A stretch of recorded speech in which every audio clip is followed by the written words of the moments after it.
I could feel the sharp sting of his words before his hand ever made contact. But when my son struck me in front of his wife, it was as if the world stopped spinning. My own flesh and blood, the child I had nurtured, now stood as my tormentor. Today, I'm going to tell you something I never thought I would share. Before we begin, I'd be truly grateful if you'd take a moment to like this video and consider subscribing to the channel. It helps me keep sharing these stories with those who need them most. Every morning I woke to the rhythmic hum of Brooklyn, the constant buzz of traffic on Atlantic Avenue filtering through my thin bedroom walls. My life had become a cycle of catering to everyone else's needs, especially my son Jason, who lived with me along with his wife Emily in the brownstone I had bought decades ago with my late husband. The building was my pride once, with its crown molding and original hardwood floors. Now it felt like a prison where I was both inmate and servant. The scent of coffee brewing was no longer comforting, but a reminder that another exhausting day awaited me. I would rise before dawn, my joints aching, to prepare breakfast for Jason and Emily before they left for work. My hands, wrinkled and spotted with age, moved mechanically through the motions of cracking eggs and buttering toast. The kitchen, once filled with the laughter of family dinners, now echoed with silence broken only by the clatter of dishes and Emily's impatient sighs. I was 72 years old, and every bone in my body felt the weight of those years. My hair, which I kept in a neat bun, had gone completely white. I wore the same faded house dress most days, the one with small flowers that Jason's father had loved. I no longer bothered with makeup or jewelry. What was the point? No one looked at me anymore. I was invisible in my own home, a ghost who cooked and cleaned and paid bills. The photographs lining the hallway told a different story, one of happier times. There was Jason as a baby, cradled in my arms. Jason at his high school graduation, beaming with pride. Jason at his wedding, where I had spent my savings to give him the celebration he wanted. Each frame was a memory of sacrifice, of love given freely and without condition. But those images felt like they belonged to someone else's life now. I would sometimes stand in that hallway for long minutes, studying those photographs as if they were artifacts from an archaeological dig. Who was that younger woman with the bright smile, holding her infant son? I could barely remember her optimism, her faith that everything would work out if she just loved hard enough. In one photo, Jason was maybe 5 years old, missing his 2 front teeth, clutching a homemade Mother's Day card. The card had read, "Best Mom in the Whole World" in crayon letters. I had kept it in a memory box for years until Jason had thrown it away during one of his purges of old junk from the attic. He hadn't even asked me first. The loss of that card still stung, a small death among so many others. That Tuesday morning in October started like any other. I had just finished folding Jason's laundry when my phone buzzed with a text message. It was from Emily. "Can you pick up groceries today? Make sure to get organic chicken. Jason's been complaining about his diet." No, please. No, thank you. Just a command, as if I were hired help. I set the phone down and felt something twist in my chest. When had I become this? When had my son's wife started treating me like a servant? I looked at the pile of clean clothes, each item pressed and folded with care. I thought of the mortgage payments I still made on this house, the thousands of dollars I had given Jason over the years to cover his business ventures that never quite succeeded, the investments I had made in his name, using the modest fortune my husband had left me from his years trading stocks on the stock market. I had even helped Jason purchase cryptocurrency, Bitcoin, that he assured me would multiply our wealth. Yet here I was, being ordered to buy organic chicken. I remembered the last time I had asked Emily for help, just 2 weeks ago. I had come down with a terrible cold, my throat raw and my head pounding.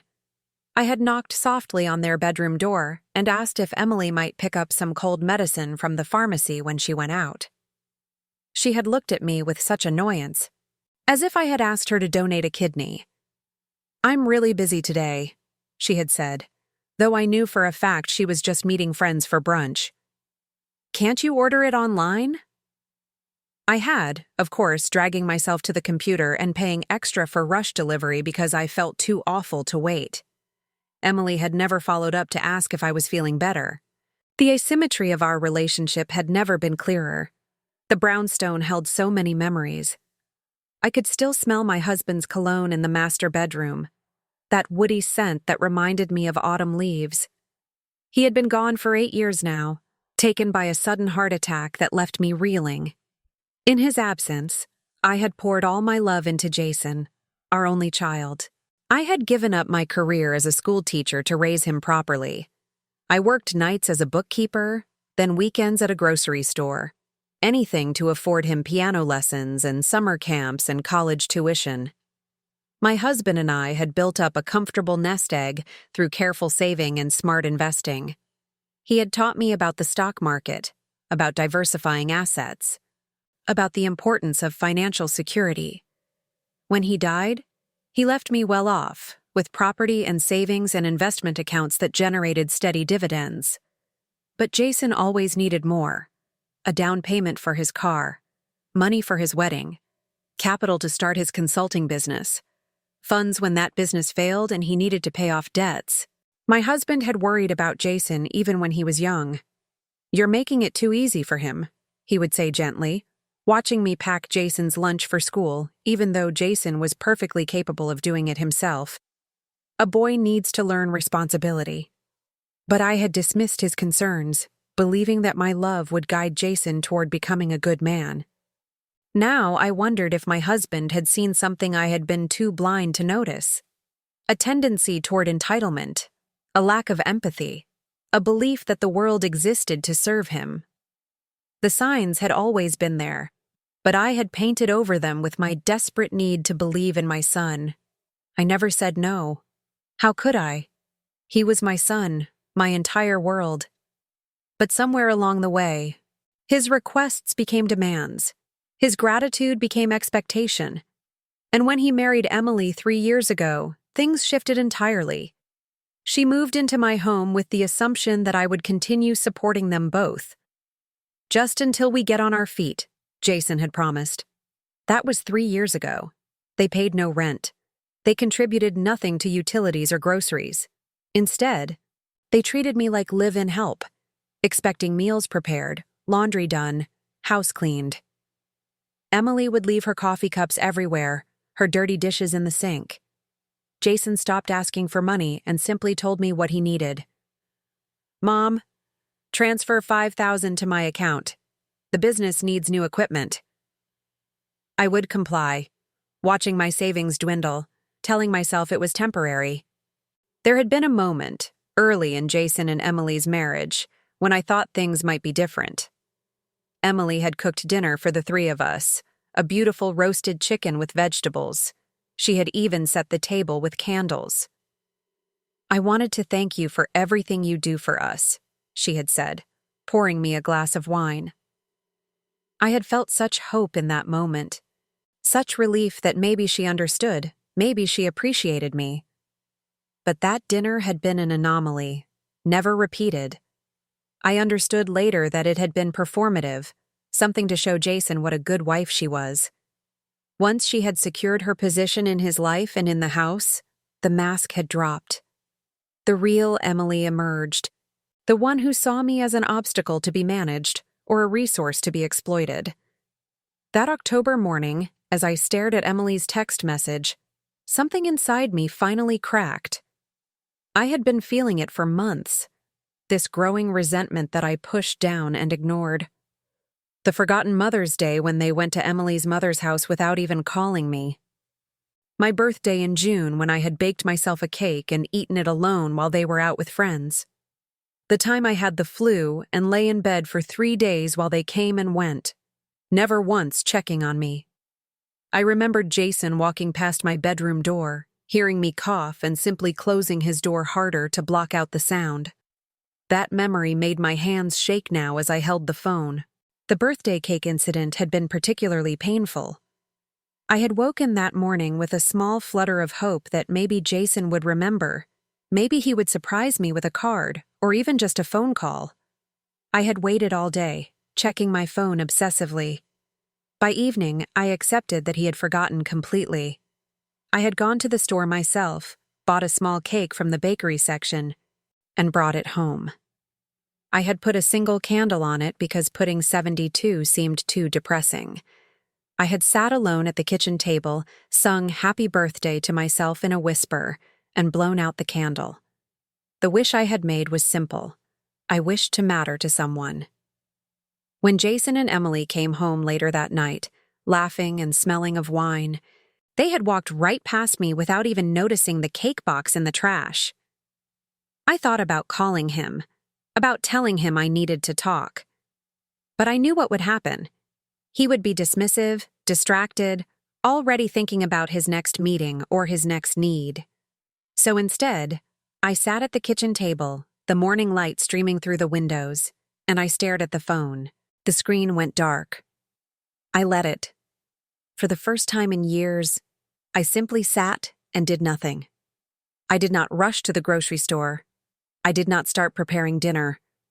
I just sat, feeling the weight of decades of exhaustion pressing down on my shoulders. The house was quiet except for the ticking of the old clock on the wall, the one my husband had inherited from his father. Time passing, relentless and uncaring.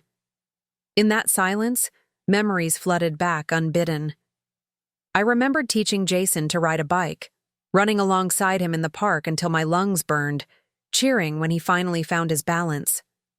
I remembered staying up all night when he had pneumonia at age 7, holding his hand and singing softly while he slept fitfully. I remembered attending every single one of his soccer games, even the ones in pouring rain, even the ones where he sat on the bench and never played. I had been there, always there, a constant presence of unconditional support. When had that love curdled into this toxic dynamic, where I gave everything and received only contempt in return? When Emily came home that evening, she found me still sitting at the table. "Did you get the groceries?" she asked, not even looking at me as she set down her designer purse and kicked off her expensive shoes. I had bought those shoes for her birthday last year. They cost $400. "No," I said quietly. She stopped, turned to look at me with surprise. "No? Why not?" Her tone was sharp, annoyed. I met her eyes for the first time in months. Really met them. "I didn't feel like it," I said. The words hung in the air between us, foreign and strange. Emily's perfectly made-up face twisted into a scowl. "Are you serious right now? Jason's going to be home in an hour expecting dinner." I stood up slowly, my knees protesting. "Then Jason can make dinner," I said, and walked to my bedroom, closing the door behind me. I could hear Emily on the phone immediately, her voice rising in pitch. "Your mother is acting crazy," she hissed. "She didn't get groceries and now she's locked herself in her room." I sat on the edge of my bed, my heart pounding. I felt scared and exhilarated at the same time, like I had just jumped off a cliff and was waiting to see if I would fly or fall. My bedroom, my sanctuary, suddenly felt different. I looked around at the familiar furniture, the wedding photo of me and my husband on the dresser, the stack of books on my nightstand that I never had time to read. When was the last time I had done something just for myself? When was the last time I had said no to anyone? When Jason came home, I heard his heavy footsteps on the stairs. He knocked on my door, not gently. "Mom, open up. What's going on?" I didn't answer. He knocked harder. "Mom, this is ridiculous. We need to talk about this." Still, I stayed silent. After a few minutes, I heard him walk away, muttering under his breath. His footsteps were heavy, angry, like a child throwing a tantrum. I realized with sudden clarity that I had been enabling a child, not supporting an adult. Jason had never truly grown up because I had never required him to. Every obstacle I removed, every problem I solved, every consequence I shielded him from had stunted his development. I had thought I was being a good mother. Instead, I had created a monster. That night, I lay in bed staring at the ceiling, listening to Jason and Emily arguing in their room. I couldn't make out the words, but I could hear the tone, angry and accusatory. I thought about my husband, about what he would say if he could see how things had turned out. He had always worried about spoiling Jason, about giving him too much. "A man needs to learn to stand on his own feet," he used to say. But I had dismissed his concerns, sure that love was enough. Now I wondered if I had done Jason a disservice, if my unconditional support had turned him into someone who believed the world owed him everything. The thought made my chest ache with a different kind of pain, the pain of regret and lost time. I remembered a specific conversation with my husband, maybe a year before he died. Jason had just asked us for money to cover his credit card debt, the third time that year. My husband had wanted to refuse, to let Jason face the consequences of his overspending. But I had argued that we should help him, that he was struggling. "He's always going to struggle if we keep bailing him out," my husband had said, his voice tired. "We're not doing him any favors." But I had insisted, and we had paid off the debt. Jason had promised to be more responsible. That promise had lasted maybe 2 months before he was back to his old habits. My husband had given me a look that said, "I told you so," without speaking the words. How I wished I had listened to him then. I was 67 years old when my husband died. I was 72 now. 5 years I had spent catering to Jason and Emily, shrinking myself smaller and smaller to fit into the corners of their lives. 5 years of my life, precious and irreplaceable, spent being taken for granted. The realization hit me like a physical blow. I had been so afraid of being alone that I had allowed myself to become a doormat, a thing to be used and discarded. Tears slipped down my temples and into my hair. I cried silently, not wanting them to hear me, not wanting to give them the satisfaction of knowing they had hurt me. But the tears came anyway, hot and bitter, washing away years of suppressed anger and disappointment. The next morning, Jason confronted me in the kitchen. I was making myself tea, just tea, nothing else. He stood in the doorway, arms crossed, his face hard. He looked so much like his father in that moment that my breath caught, but his eyes held none of his father's warmth. "What's your problem, Mom?" he demanded. I took my time adding honey to my tea, stirring slowly. The spoon clinked against the ceramic mug, a small sound in the tense silence. "I don't have a problem," I said calmly. "But I've decided I'm tired of doing everything for everyone and getting nothing in return." He laughed, actually laughed, a short, bitter sound. "Getting nothing? Are you kidding me? You live in this house." The audacity of that statement took my breath away. I turned to face him fully, setting down my mug with deliberate care. "This is my house, Jason. I own it. I pay the mortgage. I pay the utilities. I buy the food." His face flushed red, the color creeping up from his neck. "After everything I've done for you? After taking care of you since Dad died?" I felt something cold settle in my stomach. "Taking care of me? You've been living here rent-free for 3 years. I've given you over $50,000 for your business. I cook your meals and clean your messes. Exactly what have you done for me?" The silence that followed was deafening. Jason's jaw worked as he searched for words, his hands clenching and unclenching at his sides. "You're my mother," he finally said, as if that explained everything. "That's what mothers do." And there it was, the ugly truth laid bare. In his mind, I existed solely to serve him. My needs, my feelings, my very existence outside of his requirements were irrelevant. I set down my teacup carefully. "I think you should start looking for your own place," I said. His eyes widened in shock, his mouth falling open slightly. "What?" "You and Emily need to find somewhere else to live. I'm done." I was surprised by how steady my voice sounded, how calm I felt despite the trembling in my hands. Jason stepped closer, his face darkening, his body language becoming threatening. "You can't be serious. Where are we supposed to go?" I shrugged, maintaining eye contact even though every instinct told me to look away, to back down, to apologize. That's not my problem to solve anymore. What happened next, I still replay in my mind, each detail sharp and painful. Emily appeared in the doorway, having heard everything. She was wearing a silk robe I had bought her for Christmas, her hair perfectly styled, even though it was barely 8 in the morning. "You selfish old woman," she spat, her voice dripping with venom. "After everything we've done, putting up with you, dealing with your neediness." I turned to her, this woman I had welcomed into my home and my family.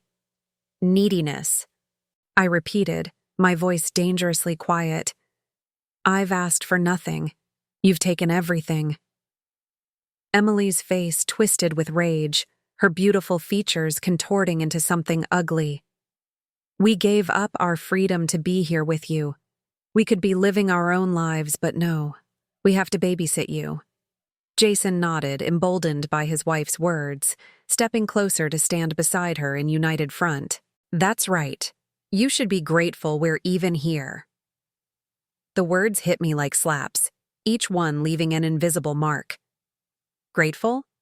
I should be grateful for being used and disrespected in my own home? Something inside me snapped, something that had been holding together for far too long. "Get out," I said, my voice rising for the first time in years. "Get out of my house. Now." Jason stepped forward, his face close to mine, close enough that I could smell the coffee on his breath. "We're not going anywhere. This is as much our home as yours." I reached for my phone with shaking hands, my fingers fumbling with the smooth surface. "Then I'll call the police. This is my property. You're trespassing." That's when it happened. Jason grabbed the phone from my hand and threw it across the room where it shattered against the wall, pieces of glass and plastic scattering across the hardwood floor. The sound of it breaking seemed impossibly loud in the morning quiet. "You're not calling anyone," he growled, his voice low and threatening. Emily was recording everything on her phone, I noticed with horror. A sick smile played across her lips. "Let's show everyone how crazy she is," she said to Jason, her voice carrying a note of gleeful malice. She was enjoying this, I realized. She was actually enjoying watching me be tormented. I tried to move past them, to get to the landline in the living room, but Jason blocked my way. His body was so much larger than mine, so much stronger. When had my little boy become this intimidating man? "Move," I demanded, trying to keep my voice strong, even as fear crept up my spine. He didn't. Instead, he put his hand on my shoulder and shoved me backward. I stumbled, catching myself on the counter, the edge digging into my hip. The physical contact shocked me. My son had just pushed me. My son had put his hands on me in anger. Before I could process it, before I could even catch my breath, he shoved me again, harder this time. I fell, my hip hitting the floor with a sharp crack of pain that radiated up my spine and down my leg.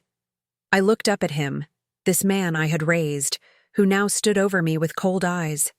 Emily was still recording, laughing softly, the sound high and cruel. "Maybe this will teach you some respect," Jason said, his voice devoid of emotion, flat and cold as winter ice. I lay there on the cold kitchen floor, pain radiating through my body, and I felt something break inside me that was deeper than bone. It was my heart, finally accepting what my mind had known for years. My son did not love me. Not really. I was an asset to him, a resource to be exploited. No different from the stocks he traded or the Bitcoin he invested in. When I was useful, I was valued. When I asserted boundaries, I was worthless. In that moment on the floor, time seemed to slow down. I could see dust motes floating in the morning sunlight that streamed through the kitchen window. I could hear a car horn honking somewhere on Atlantic Avenue. I could feel the cold ceramic tile against my cheek. smooth and unforgiving. These small details became magnified, hyper-real, as if my brain was trying to protect me from the larger truth by focusing on minutiae. But the truth was inescapable. The child I had raised, the boy I had loved more than my own life, had just physically assaulted me, and his wife had recorded it for entertainment. I thought about all the times I had held Jason when he was scared, the thunderstorms when he would crawl into bed with me and his father, trembling, the nightmares that had me rushing to his room at 3 a.m. to comfort him, the scraped knees I had cleaned and bandaged, kissing each one and telling him he was brave. Where was that little boy now? Had he ever really existed? Or had I created a fantasy child in my mind, projecting onto him all my hopes and dreams while ignoring the reality of who he actually was? The woman I had been, the mother who would have done anything for her child, died on that kitchen floor. The woman who stood up, slowly and painfully, was someone new, someone harder, someone who had finally learned that love cannot exist in the absence of respect. This new woman understood that self-preservation is not selfish. This new woman knew that setting boundaries is not cruelty. This new woman recognized that sometimes the most loving thing you can do is walk away. As I pulled myself up using the counter, my entire body screaming in protest, I saw my reflection in the kitchen window. My face was pale, my eyes wide with shock and pain. But there was something else there too, something I hadn't seen in years. A spark of anger, of self-preservation, of refusal to be victimized anymore. I ignored Jason's outstretched hand, the gesture too little and far too late. I didn't want his help. I didn't want anything from him anymore. Emily had stopped recording, looking uncertain now. Perhaps she realized they had gone too far. Perhaps she saw something in my face that scared her. I walked past them without a word, my gait unsteady but my resolve firm, went to my bedroom and locked the door. I could hear them arguing in the hallway, their voices rising and falling in angry waves. I didn't care anymore. I sat on my bed and I called my lawyer, a woman named Margaret Chen who had handled my husband's estate. My hands were shaking so badly I could barely dial the number. "Margaret," I said when she answered, my voice trembling but determined. "I need to evict my son from my property, and I need to do it today." "The process of legal eviction takes time," Margaret explained in her calm, professional voice. But she could file an emergency order given the physical assault. I would need to document everything, take photos of my injuries, file a police report. The thought of publicly admitting that my son had hurt me filled me with shame. What would people think? What would they say about me as a mother? But the alternative, continuing to live in fear and subservience, was worse. Margaret's voice was kind but firm, cutting through my spiraling thoughts. "You deserve to feel safe in your own home," she said. Those words gave me strength. I took photos of the bruises forming on my hip and shoulder, the dark purple marks that would deepen over the coming days. Each click of the camera felt like documentation of my failure as a mother, but also as evidence of my son's failure as a human being. I wrote down everything that had happened, every detail I could remember. The text message from Emily, the confrontation, the shoving, the fall, the broken phone, Emily's recording, every word spoken, every action taken. And then, with my hand hovering over the phone for a long moment, I called the police. When the officers arrived an hour later, Jason and Emily were still in the house. They had been waiting for me to come out, to apologize, to take back my words and restore the status quo. Instead, they found 2 uniformed officers at the door. I watched from my bedroom window as Jason tried to charm them, to explain that it was all a misunderstanding, just a family disagreement blown out of proportion. His face was all concerned innocence, his voice reasonable and measured. It was a performance I had seen him give before, to bosses, to creditors, to anyone he needed to manipulate. But I had evidence. I had photos. I had my shattered phone as proof of his violence. The officers were professional and thorough. They took statements from all of us. Emily's recording, which she had proudly kept on her phone, actually worked against them. It showed Jason pushing me, showed me falling, showed them both standing over me without offering help. She had thought it would prove I was crazy, unstable, dangerous. Instead, it proved assault. I watched the officers' faces harden as they viewed the footage, saw the way they looked at Jason with disgust thinly veiled behind professional courtesy. Jason was not arrested, not that day. But the officers issued a temporary restraining order and told him he had to leave the property immediately. I watched from my window as he and Emily packed bags, their movements angry and jerky. Emily was crying, dabbing at her perfect makeup with a tissue, leaving black streaks of mascara on her cheeks. Jason's face was a mask of rage, his jaw clenched so tight I could see the muscles jumping. As they loaded their car, he looked up at my window. Our eyes met across the distance. I didn't look away. I didn't cry. I just watched as they drove away, taking with them years of my life I would never get back. The house felt different once they were gone, lighter somehow, despite the heaviness in my heart. The air itself seemed easier to breathe. I walked through the rooms, seeing them clearly for the first time in years. The clutter they had left behind, the casual disrespect evident in every carelessly tossed item. Emily's magazines scattered across the coffee table, Jason's shoes in the middle of the hallway where anyone could trip, dirty dishes in the sink that they had expected me to clean. I stood in the living room for a long moment, just breathing. The brownstone was silent in a way it hadn't been for 3 years. No footsteps overhead. No muffled conversations through walls. No sound of the television blaring at full volume because Emily liked it loud. Just the quiet hum of the refrigerator and the distant sound of traffic outside. It was my space again. Mine alone. I began to clean, slowly and methodically, each movement deliberate. I started with the living room, gathering Emily's fashion magazines and tossing them in a recycling bag. They were all from months ago, already outdated, but she had kept them scattered around as if she might read them again. She never did. I picked up Jason's shoes from the hallway, expensive leather Oxfords I had bought him for a job interview that never materialized. I put them in a box labeled Jason's Things that I placed by the front door for him to collect later. The kitchen took longer. I washed every dish, dried them carefully, and put them away in their proper places. I scrubbed the counters until they gleamed. I mopped the floor where I had fallen, erasing the physical space of my humiliation even though the memory would remain. Each item I threw away felt like shedding weight, like removing layers of accumulated pain. A takeout menu Emily had left on the counter, a note Jason had scrawled to himself about a business call, empty energy drink cans he never bothered to recycle. All of it went into the trash, each disposal a small act of reclamation. That night, I slept deeply for the first time in months. No footsteps above me, no voices arguing, just silence and peace.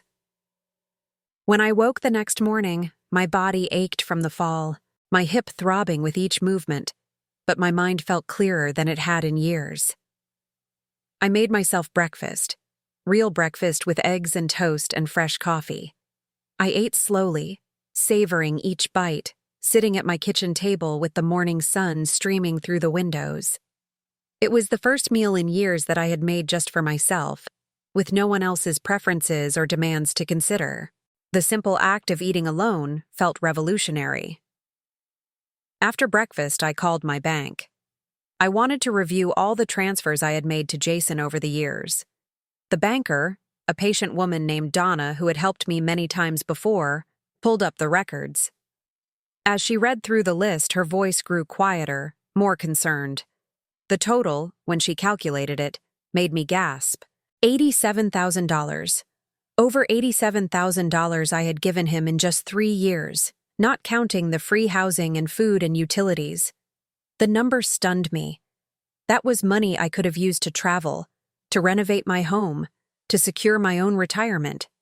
Instead, it had gone into Jason's failed business ventures and expensive lifestyle. I thought about the Bitcoin I had helped him purchase, the stocks I had advised him to buy using knowledge my husband had taught me. Jason's portfolio, funded entirely by my money, was now worth considerably more due to smart investments in the stock market and the rise in cryptocurrency values.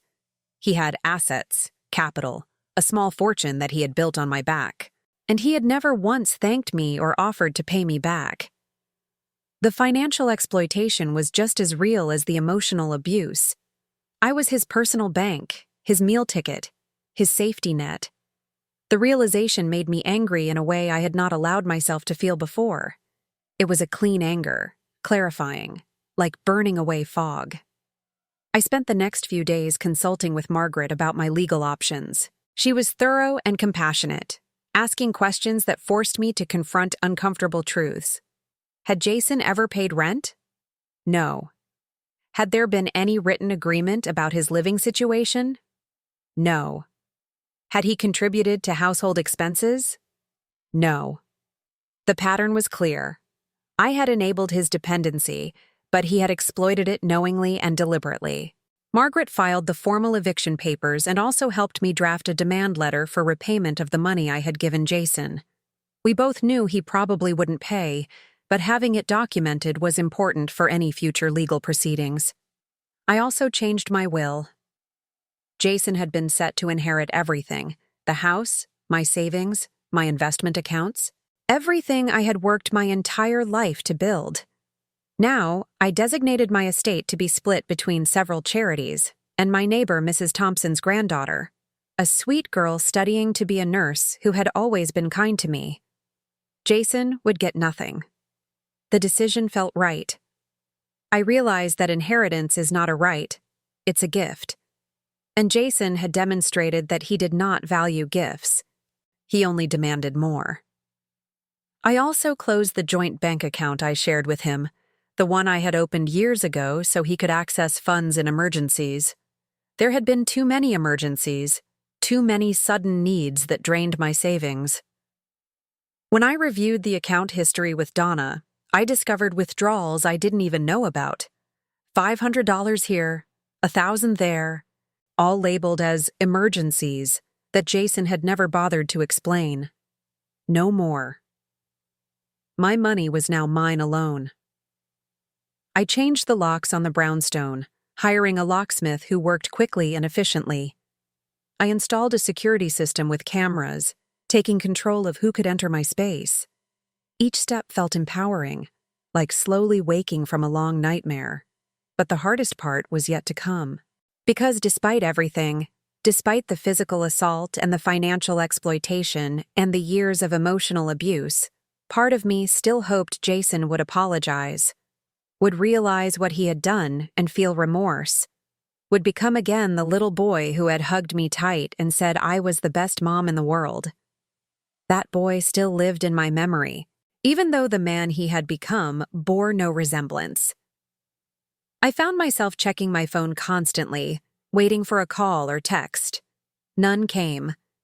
Jason and Emily had moved in with her parents temporarily. I heard this through Mrs. Thompson, who heard it from someone at church. They were telling people I had gone senile, that I had become paranoid and violent, that I had attacked Jason without provocation. They were making me the villain in their story, rewriting history to cast themselves as innocent victims. The character assassination hurt worse than the physical bruises, which were at least fading. People I had known for years started looking at me strangely at the grocery store. Some avoided me altogether, crossing to the other side of the aisle when they saw me. I realized Jason and Emily had been busy spreading lies, painting themselves as victims of a mentally unstable elderly woman. Emily had even posted on social media vague posts about family struggles and toxic parents and the pain of dealing with aging relatives.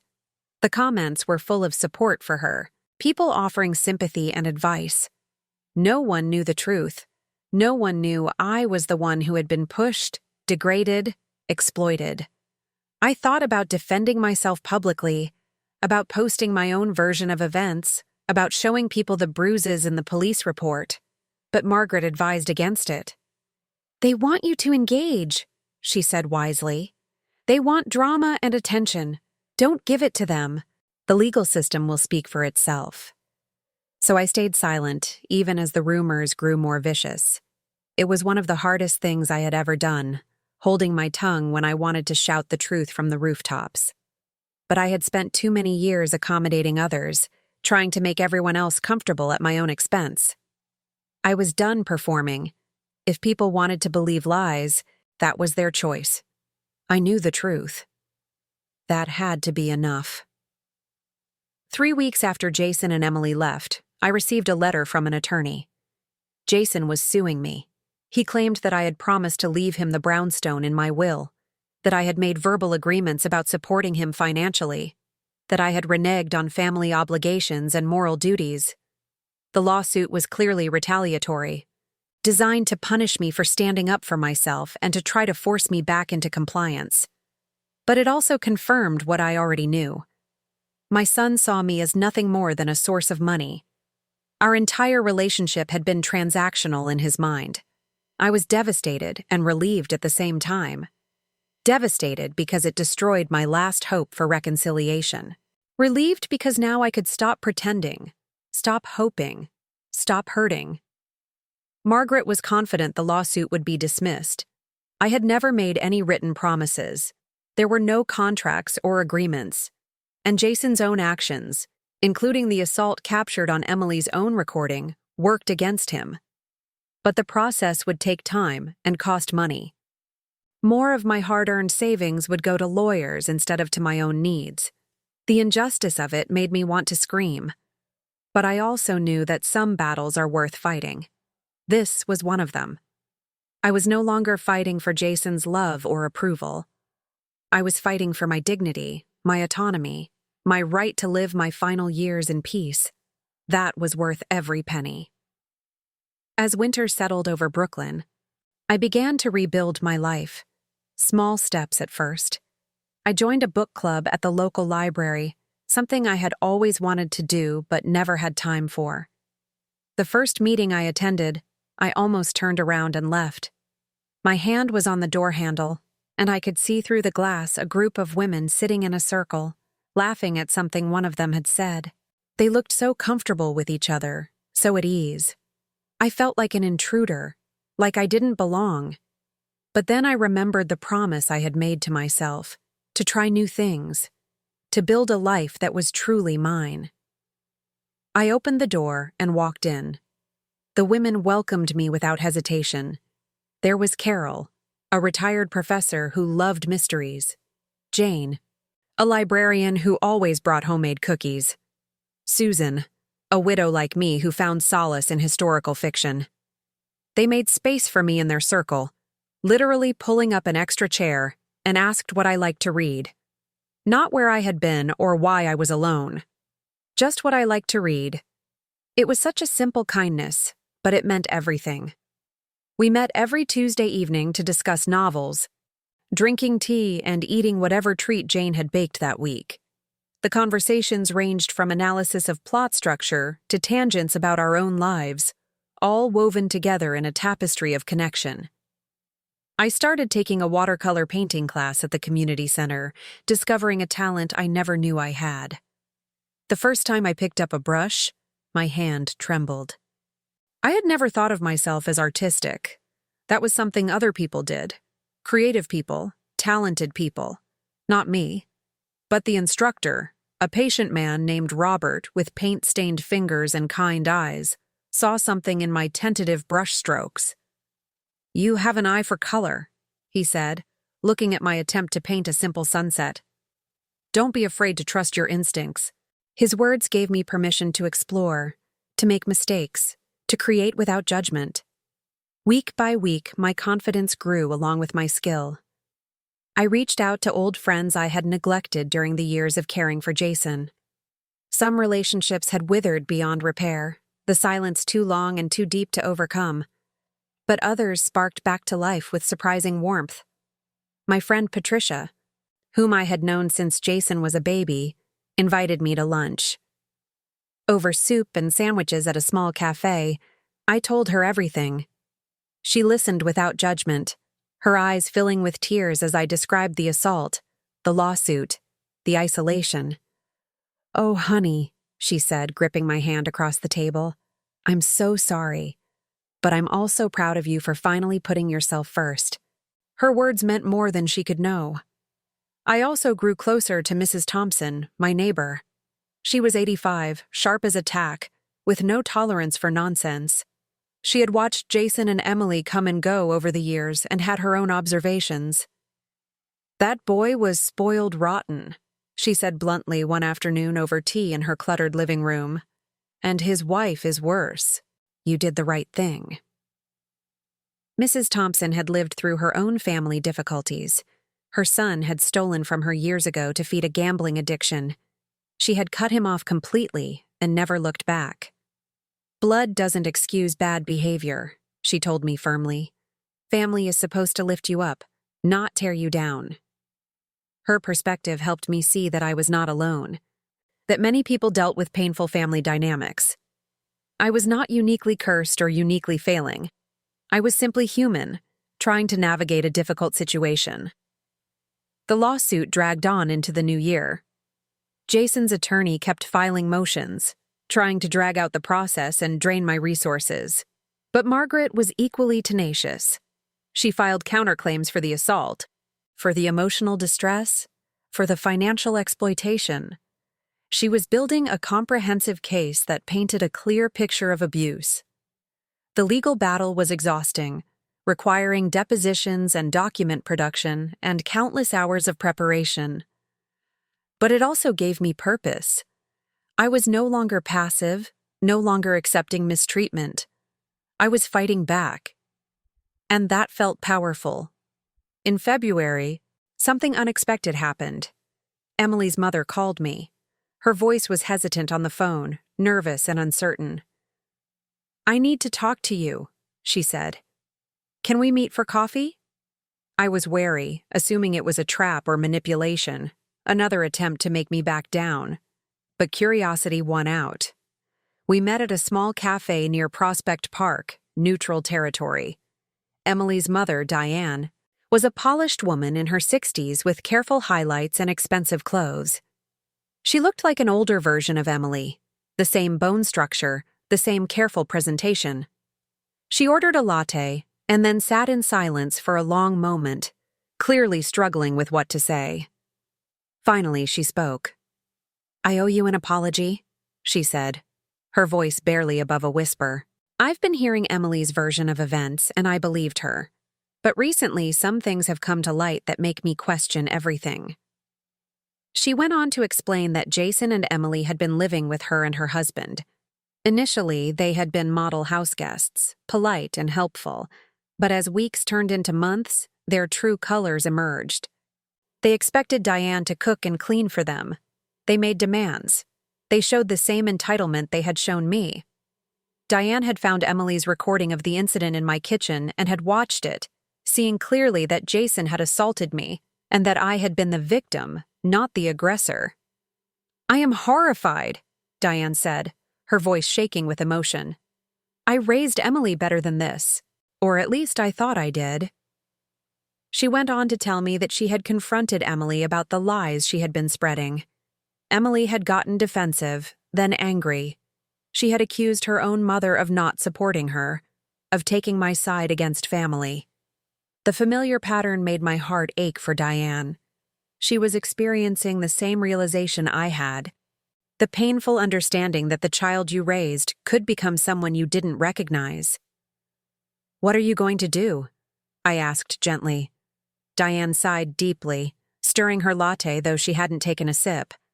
"I'm giving them 30 days to find their own place. I can't continue enabling this behavior, and I wanted you to know the truth. I wanted you to know that I see what happened, and I'm sorry I didn't believe you from the start." Her apology meant more than I expected. It was validation from someone who had believed the lies, who had seen me as the problem. Now she understood. We talked for over an hour. Two mothers grappling with the painful reality of adult children who had lost their way. Diane shared stories of Emily's childhood, the warning signs she had ignored, the times she had made excuses for bad behavior. I shared my own regrets, the moments I should have been firmer, the boundaries I should have set. When we parted, Diane hugged me tightly. "Take care of yourself," she whispered. "You deserve better." I drove home feeling lighter. I was not crazy. I was not the villain. Even Emily's own mother had seen the truth, the isolation I had felt. The sense of being gaslit and discredited began to ease. I had an unexpected ally, and more importantly, I had myself. I had my truth. That was enough. In March, Jason's lawsuit was dismissed. The judge reviewed the evidence, including Emily's recording and the police report, and found no merit to Jason's claims. He was ordered to pay my legal fees, though Margaret warned me that collecting might be difficult given his financial situation. The victory felt hollow in some ways. I had wanted reconciliation, not vindication. But it was also necessary. It established the truth in a legal and public way. Jason could no longer claim I had wronged him without facing the documented facts. Margaret called to congratulate me, her voice warm with genuine pleasure. "You did it," she said. "You stood up for yourself and you won." I thanked her, genuinely grateful for all her work, but I didn't feel victorious. I felt tired and sad, because winning meant accepting that my relationship with my son was irreparably broken. There would be no tearful reunion, no heartfelt apology, no return to the fantasy of family I had clung to for so long. But as the weeks passed, I began to feel something else. Relief. Peace. The constant anxiety that had plagued me for years was gone. I no longer woke up dreading the day's demands. I no longer walked on eggshells, trying not to upset anyone. I could make decisions based solely on what I wanted and needed. It was a strange and wonderful freedom. I started traveling, something I had always wanted to do but had never prioritized. My first trip was to Charleston, a city I had always found charming in photographs. The decision to go was impulsive. I was looking at my bank statement, seeing how much money I had saved by not supporting Jason, and I thought, why not? I booked a flight and a hotel room that same day. When the plane took off from JFK, I felt a mixture of fear and excitement. I had not traveled alone since my husband died. Part of me wondered if I was too old for adventures, if I should just stay home where it was safe and familiar. But Charleston proved me wrong. I stayed in a small bed and breakfast run by a lovely couple named Tom and Sarah, who treated me like family. They recommended restaurants and walking tours, asked about my day over breakfast, and genuinely seemed interested in my answers. I walked the historic streets for hours, feeling the humid air on my skin and smelling the salt from the harbor mixed with the sweet scent of magnolias. I ate she crab soup and biscuits at restaurants with outdoor seating, savoring flavors I had never experienced before. I painted watercolors of the Rainbow Row houses, their pastel colors glowing in the afternoon light, and didn't worry if they were perfect or good enough. They were mine, and that was enough. I felt alive in a way I had forgotten was possible. On my third day there, I struck up a conversation with a woman at a coffee shop. She was about my age, visiting her daughter who had recently moved to Charleston. We talked for 2 hours about everything and nothing, books and gardens and the challenges of aging. When we parted, we exchanged email addresses, promising to stay in touch. I talked to strangers, made temporary friends, experienced the joy of being anonymous and free. No one in Charleston knew me as Jason's mother or as a woman who had failed at family. I was just me, complete and sufficient on my own. The trip lasted only 5 days, but it changed something fundamental in how I saw myself. I also made significant changes to my brownstone. I hired a contractor to renovate the second floor where Jason and Emily had lived. I tore out their cheap furniture and repainted the walls in colors I loved, warm yellows and soft blues instead of the beige neutrality they had preferred. I turned one room into an art studio, with an easel and paints and a big window overlooking the garden. The space that had felt contaminated by their presence was now mine again, clean and fresh and full of possibility. Mrs. Thompson helped me pick out new curtains and rugs, her eye for design surprisingly good. We spent an afternoon hanging artwork and arranging furniture, laughing and drinking tea. When we finished, I stood in the center of the room and felt tears prick my eyes. Not tears of sadness, but of joy. I had reclaimed my home. I had reclaimed myself. The brownstone no longer felt like a prison. It felt like a sanctuary. In April, I received an unexpected letter. It was from Jason. I recognized his handwriting on the envelope, the same slanted script I had seen on childhood homework and birthday cards. My hands shook as I opened it, unsure what to expect. The letter was short, just a single page. He wrote that he had been doing a lot of thinking since the lawsuit ended. He acknowledged that he had treated me poorly, that he had taken advantage of my generosity. He said he was sorry. He asked if we could talk, maybe meet for coffee. My initial reaction was elation. Finally, the apology I had been waiting for. Finally, some recognition of the pain he had caused. But as I read the letter again, more carefully, I noticed what was missing. There was no real accountability, no acknowledgement of specific actions. He didn't mention pushing me, or the financial exploitation, or the years of emotional abuse. It was a vague apology, designed to open a door without actually changing anything. I recognized it as a manipulation, a way to worm back into my life without truly taking responsibility. I called Patricia and read her the letter over the phone. She was quiet for a moment, thinking. "What do you want to do?" she asked. I thought about it. Really thought about it. What did I want? I wanted my son back, the little boy who had loved me unconditionally. But that boy was gone. If he had ever truly existed outside my imagination. The man who remained had proven himself incapable of the kind of love I needed. Meeting him for coffee wouldn't change that. It would only give him an opportunity to manipulate me again, to worm his way back into my life and resume the same patterns. "I don't think I want to respond," I said slowly, the words feeling true as I spoke them. Patricia was silent, letting me work through it. "I've spent my whole life prioritizing his needs over mine," I continued. "Maybe it's time I put myself first." Patricia's voice was warm with approval. "I think that's very wise," she said. I put the letter in a drawer and left it there, unanswered. And as days turned into weeks, I felt more and more certain I had made the right choice. Because the truth is, some relationships are too broken to fix. Some hurts are too deep to heal. And trying to force reconciliation when the other party hasn't truly changed only leads to more pain. I had spent years being hurt by Jason. I was done volunteering for that role. If he wanted a relationship with me, he would need to demonstrate through actions, not words, that he had genuinely changed. Until then, I owed him nothing. Summer arrived, bringing humid heat and the sweet smell of blooming flowers from my garden. I spent hours tending to my roses and hydrangeas, feeling the sun on my skin and dirt under my fingernails. Gardening became a meditation, a way of grounding myself in the present moment.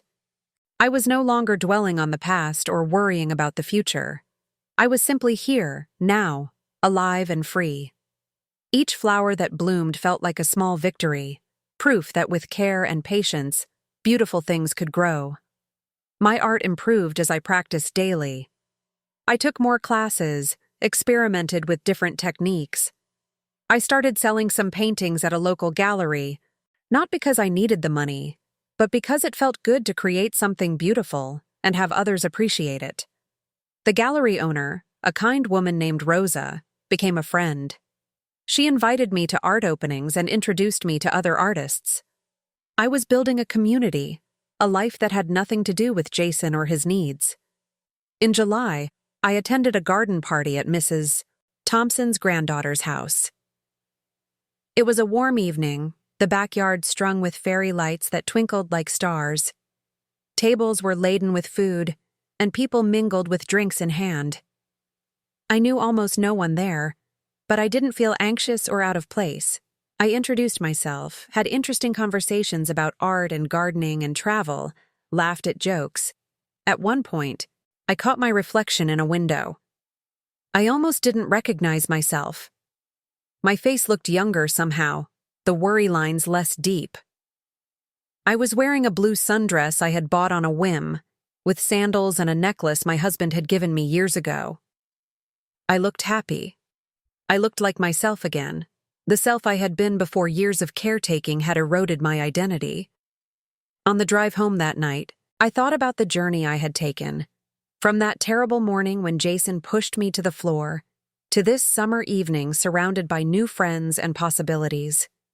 It had been less than a year, but I felt like a different person, stronger, more sure of myself, no longer willing to accept crumbs of affection or respect. I had learned that I could survive on my own, that I didn't need Jason's approval or presence to be whole.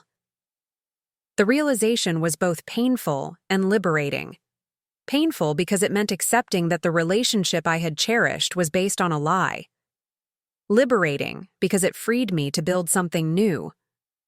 In August, something happened that tested my newfound strength. I was at the grocery store, pushing my cart through the produce aisle.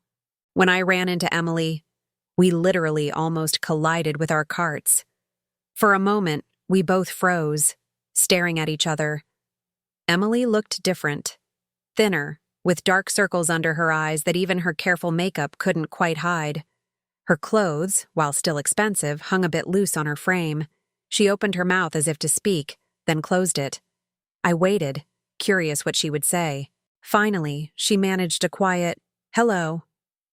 I nodded in acknowledgement, but said nothing, waiting to see what she wanted. She looked down at her cart, then back at me. "How have you been?" she asked, her voice tentative, lacking the sharp edge it used to carry. It was such an absurd question given everything that had happened that I almost laughed. "I've been well," I said simply, my voice neutral. Emily bit her lip, a gesture of nervousness I had never seen from her before. "I wanted to call you," she said, "to apologize, for everything." I studied her face, trying to determine if she was sincere or manipulative. She seemed genuine, but I had been fooled before. "I appreciate that," I said carefully. "But an apology doesn't change what happened." Emily nodded, tears filling her eyes. "I know. I just wanted you to know that I'm sorry, that I see now how we treated you, and it was wrong." She paused, then added, "My mother helped me understand." So Diane had gotten through to her. That was something. But it didn't mean I owed Emily forgiveness or reconciliation. "Thank you for saying that," I said. "I hope you and Jason figure things out, but I can't be part of it anymore." Emily looked stricken, as if she had expected me to immediately forgive her and welcome her back into my life. "I understand," she whispered. We stood there for another awkward moment, the busy sounds of the grocery store around us. Then I turned and pushed my cart away, leaving her standing among the vegetables. My hands were shaking, but I felt proud of myself. I had not been rude, but I also had not been weak. I had held my boundary with grace. That night, I thought about the encounter. Part of me wanted to believe Emily's apology was real, that she had genuinely changed. But I also knew that people often apologize when they face consequences, not because they've had a genuine change of heart. Emily and Jason were struggling now, facing the reality of supporting themselves without my financial cushion. Maybe that's why she felt remorse. Or maybe she truly understood the harm she had caused. Either way, it didn't matter. My healing didn't depend on her redemption. I could acknowledge her apology and still choose to keep my distance. The two things were not mutually exclusive. As fall approached, I reflected on the past year. It had been the most painful and most transformative period of my life. I had lost my son, or at least the version of him I had believed existed. But I had found myself. I had rediscovered passions and interests I had long neglected. I had built new friendships and reconnected with old ones. I had learned to say no, to set boundaries, to prioritize my own well-being. These were lessons that came at a high cost, but they were invaluable. I was no longer the woman who begged for scraps of affection from people who didn't value her. I was no longer willing to sacrifice my dignity for the illusion of family harmony. On my 73rd birthday in September, I threw myself a party. A real party, with friends and food and music. Mrs. Thompson and her granddaughter came, bringing a homemade cake. Patricia came with her husband, carrying flowers from their garden. Rosa from the gallery came with several other artists, all of them bringing small paintings as gifts. We filled my living room with laughter and conversation, the sound so different from the tense silence that had filled the house when Jason and Emily lived here. At one point, Mrs. Thompson raised her glass and proposed a toast. "To new beginnings," she said, her voice strong despite her 85 years, "and to the courage to choose yourself." Everyone cheered and drank. I felt tears in my eyes, but they were happy tears. Grateful tears. I was surrounded by people who genuinely cared about me, who wanted nothing from me except my company. This was what family was supposed to feel like. Not obligatory or transactional, but freely given and joyfully received. The party lasted late into the evening. After everyone left and I was cleaning up, I found myself standing in front of the photograph wall in my hallway. I looked at the pictures of Jason, those frozen moments of a happier time. I didn't feel angry anymore. I felt sad, but also at peace. I couldn't change the past or force Jason to be someone he wasn't, but I could choose how I spent the rest of my life, and I chose joy. I chose freedom. I chose myself. I took down some of the photos, not to erase Jason from my history, but to make room for new memories. I hung pictures from my trip to Charleston, from the garden party, from tonight's birthday celebration. The wall became a timeline of transformation, of death and rebirth, of becoming whole again after being broken. In October, I received news that shocked me. Jason and Emily were divorcing. Diane called to tell me, her voice heavy with disappointment but not surprise. Apparently, the stress of their financial situation and the fallout from the lawsuit had exposed deep cracks in their marriage. Emily had realized that Jason was not the man she thought he was. Without my support propping him up, his true character had become impossible to ignore. He was lazy, entitled, quick to blame others for his failures. Emily had filed for divorce and moved back in with her parents.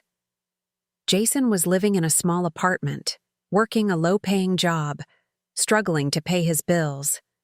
Diane felt I should know, though she wasn't sure why she thought I would care. The truth is I did care, but not in the way I once would have. I didn't feel the overwhelming urge to rescue him, to step in and solve his problems. Instead, I felt a distant sadness, like mourning someone who died long ago.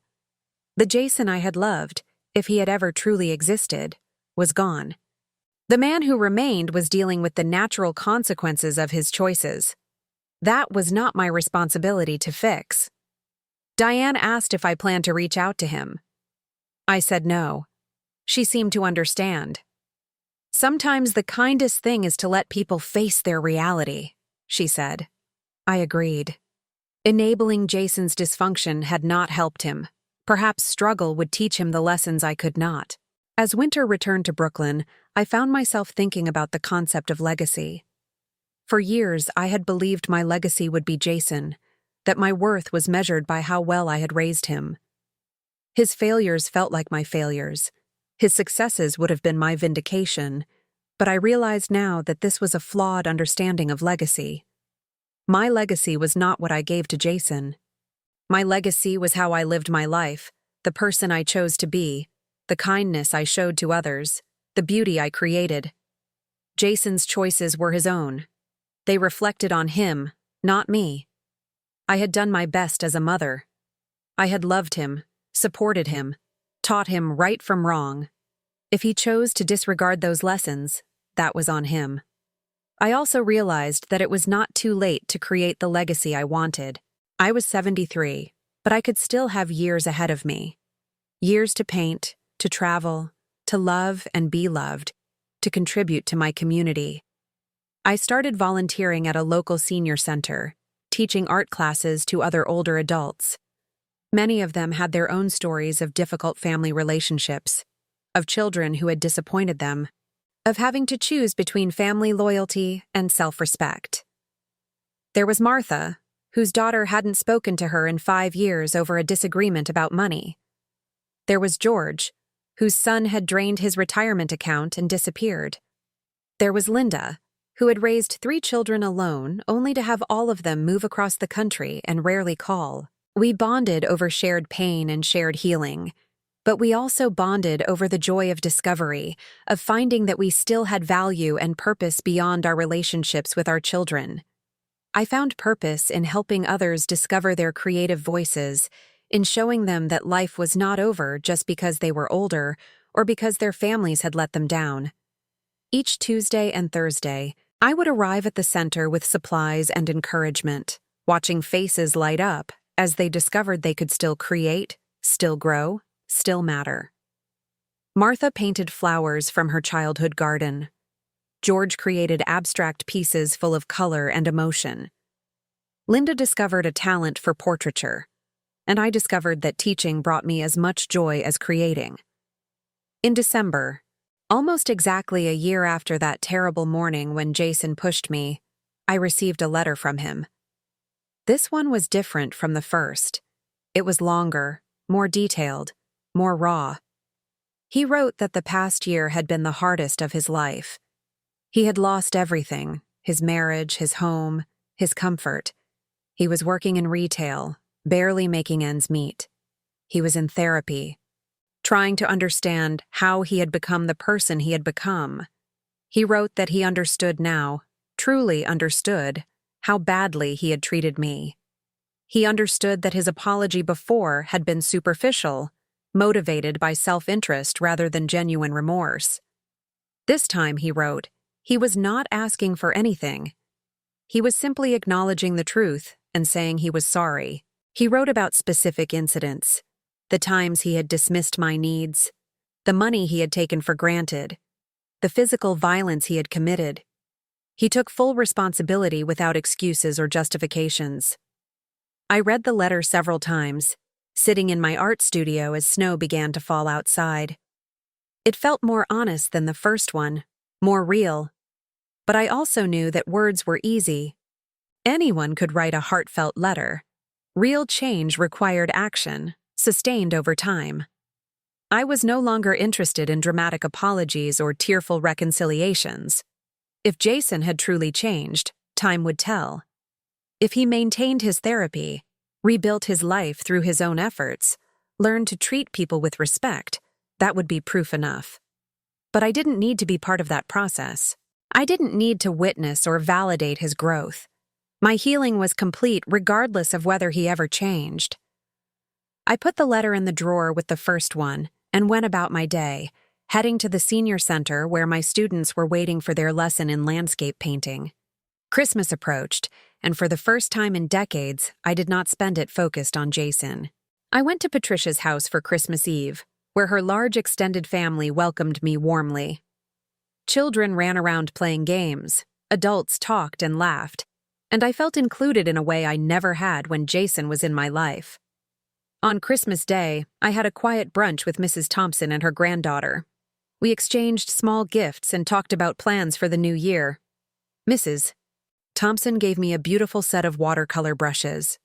Her granddaughter gave me a book about famous female artists. Their thoughtfulness touched me deeply. It was peaceful and lovely, nothing dramatic or emotionally fraught. Just simple human connection, freely given and received. In the evening, I sat in my art studio, looking out at the snow falling softly on Brooklyn. The brownstone was warm and quiet, I had a cup of tea and a good book.